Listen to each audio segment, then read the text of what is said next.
Bonjour et heureux de vous retrouver encore aujourd'hui pour ce nouveau café à la fois. Alors vous le voyez pas parce que ça se voit pas, ça se ressent. Mais moi c'est l'après-midi là et j'ai 30 degrés dans la maison. Voilà, on vit dans les combles, il fait très chaud, il n'y a pas de vent, j'ai tout fermé pour pas avoir le bruit de l'extérieur là. Donc je vais me dépêcher avant que ça commence à couler dans tous les sens parce que sinon vous vous direz oh pauvre Thomas. Mais je ne suis pas du tout à plaindre. Voilà. Alors je lis avec vous Genèse au chapitre 33. Nous allons retrouver Jacob qui a retrouvé son frère Ésaü et ils se sont réconciliés par la grâce de Dieu. Alléluia. Ils se sont réconciliés suite à quoi au verset 12, Ésaü va dire à Jacob, partons et mettons-nous en route, j'irai devant toi. Jacob lui répondit, mon Seigneur sait que les enfants sont délicats et que j'ai des brebis et des vaches qui allaitent. Si l'on forçait leur marche un seul jour, tout le troupeau périrait. Que mon Seigneur prenne les devants sur son serviteur, et moi, je suivrai lentement au pas du troupeau qui me précédera, et au pas des enfants, jusqu'à ce que j'arrive chez mon Seigneur à Séhir. Ésaü dit, je veux au moins laisser avec toi une partie de mes gens. Et Jacob répondit, pourquoi cela? Que je trouve seulement grâce aux yeux de mon Seigneur. Le même jour, Ésaü reprit le chemin de Séhir. Amen. Alors comprenons que Ésaü avait hâte de quitter cet endroit désolé, certainement comme un lieu sauvage. Pourquoi? Parce qu'il a 400 hommes avec lui et qu'il n'est pas facile de nourrir un si grand nombre de personnes dans un tel endroit. Donc il est en train de dire à Jacob, vite, on rentre maintenant, qu'on puisse se rafraîchir. Et là aujourd'hui, personnellement, je le comprends. Voilà. Et il va donc offrir à Jacob de marcher devant lui. Comprenons que derrière cette proposition se trouve quelque chose de généreux. Ésaü est simplement en train de proposer à Jacob sa protection. Parce que si je suis devant toi, je te protège de tous les prédateurs. Ils vont partir en me voyant et donc tu seras en sécurité en me suivant. Cependant, nous voyons que Jacob va rejeter cette offre. Il ne voudra pas suivre Ésaü. Et les commentaires juifs précisent ceci. Jacob, qui connaît la personnalité instable de son frère Ésaü, n'avait qu'une seule envie, que leur chemin se sépare aussi vite que possible.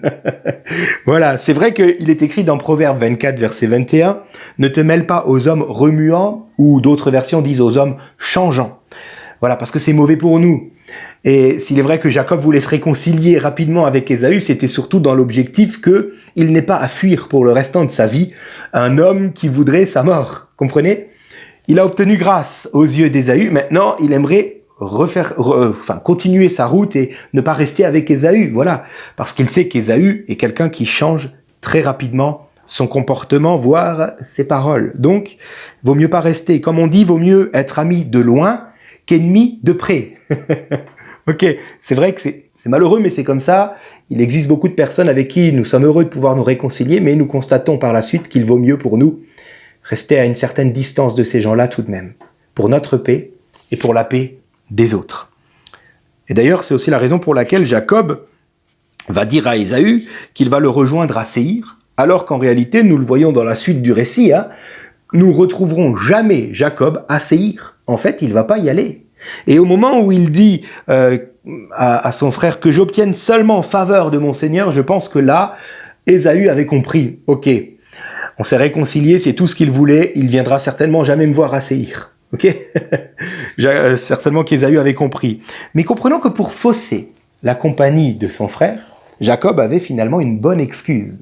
On l'a lu, il a prétexté de devoir marcher plus lentement qu'Ésaü et les siens. Pourquoi? Parce qu'il avait dans son troupeau encore des menus bétails, des petits bétails qui étaient encore allaités.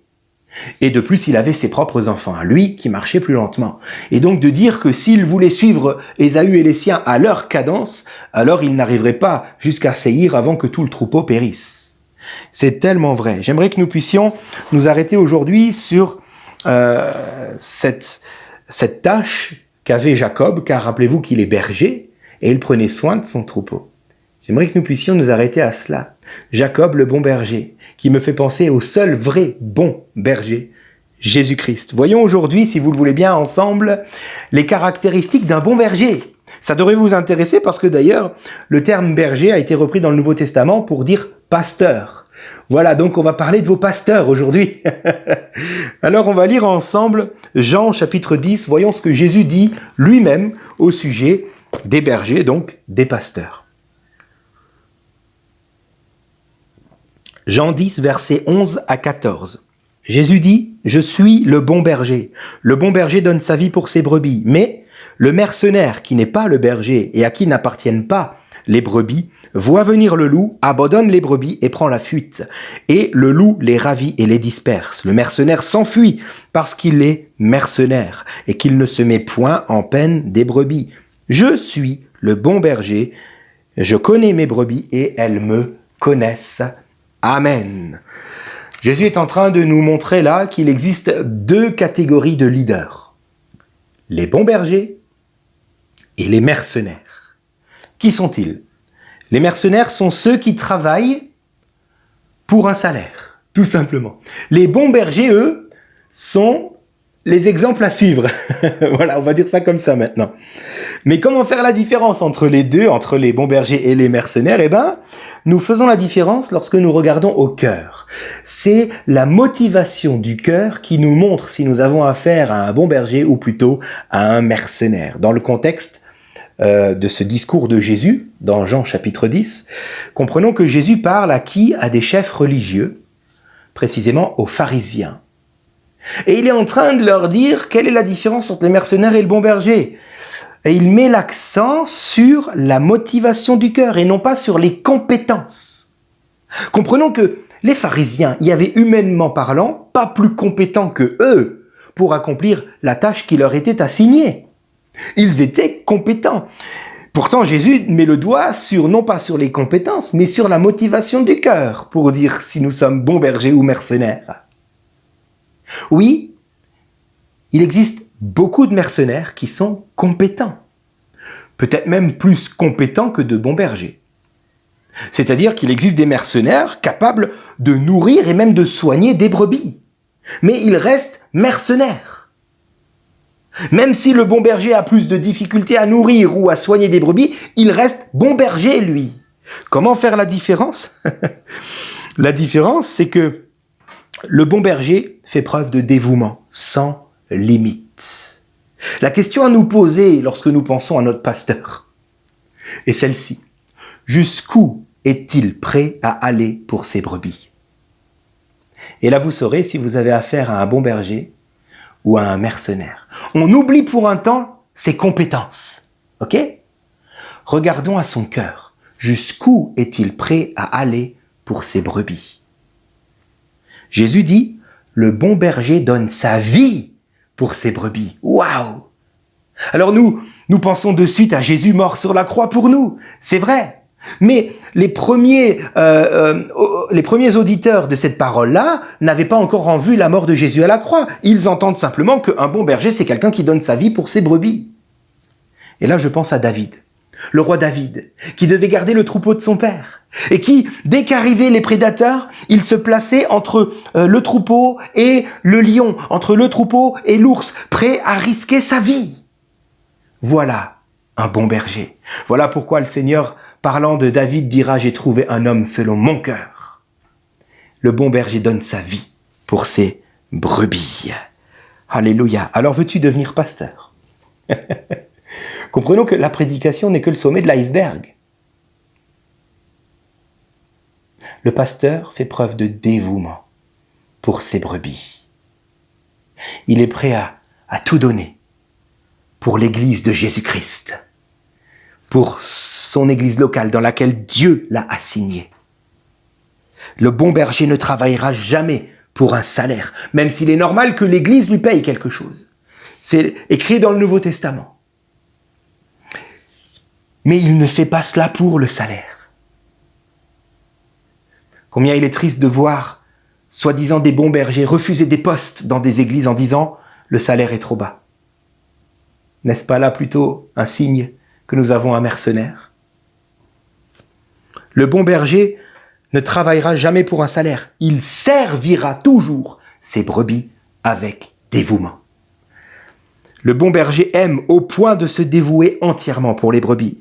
Le mercenaire travaille pour un salaire. Alors vous vous dites peut-être, mais moi, jamais de la vie pour un salaire.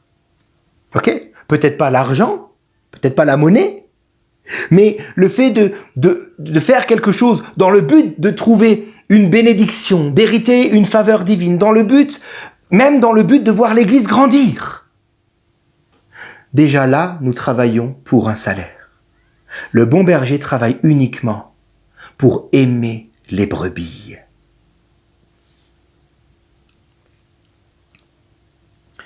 Le mercenaire voudra de la reconnaissance.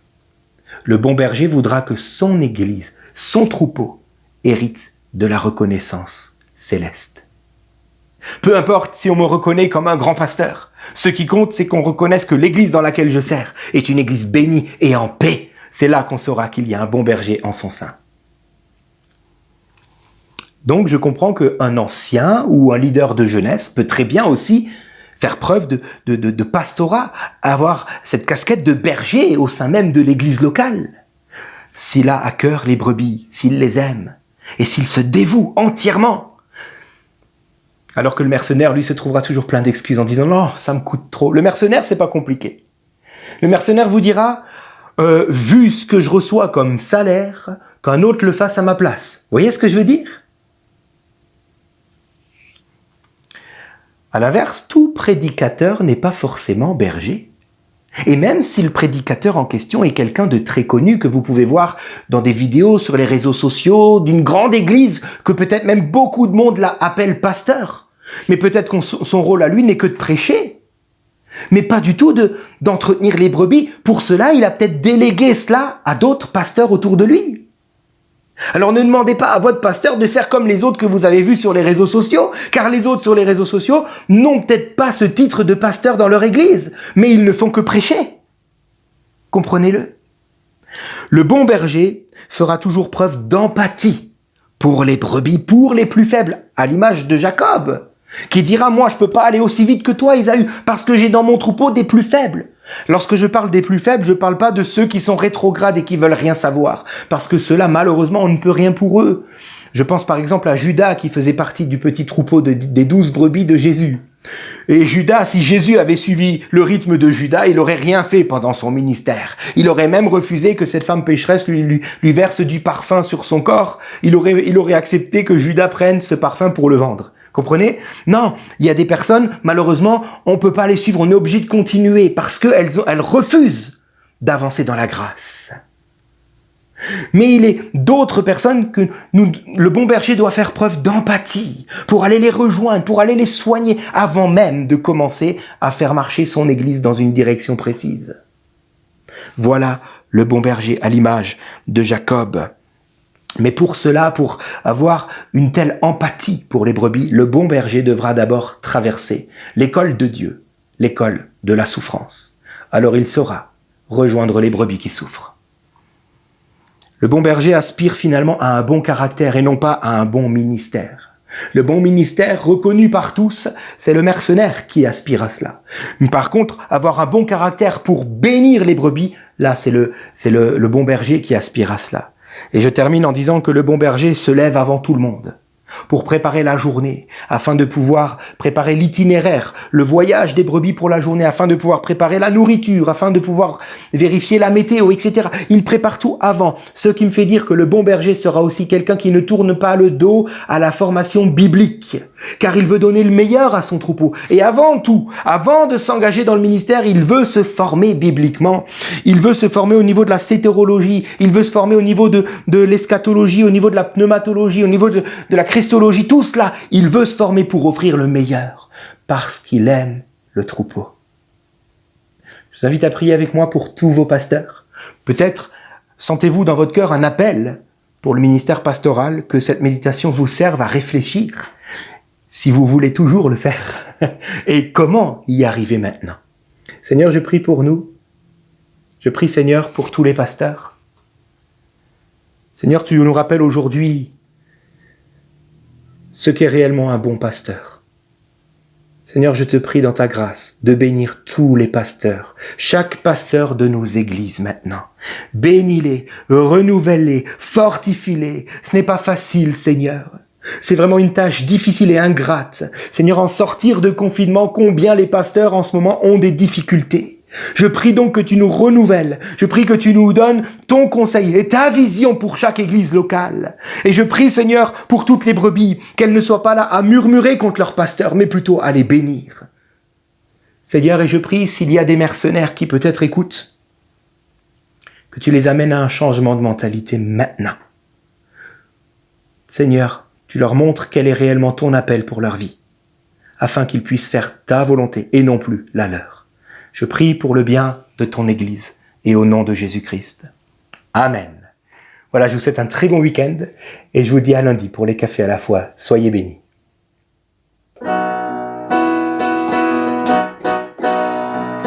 L'Éternel est mon berger, de rien je ne manquerai. Oh mon âme, chante mon âme, pas à pas il me conduit, au bord des eaux calmes je le suis. Oh mon âme, chante mon âme, oui toujours le bonheur et la grâce m'accompagneront devant sa face. Dans sa présence, tellement de joie, tellement de joie. Et tant qu'il se trouve auprès de moi, aucun mal mon âme tu ne craindras. Et dans son temple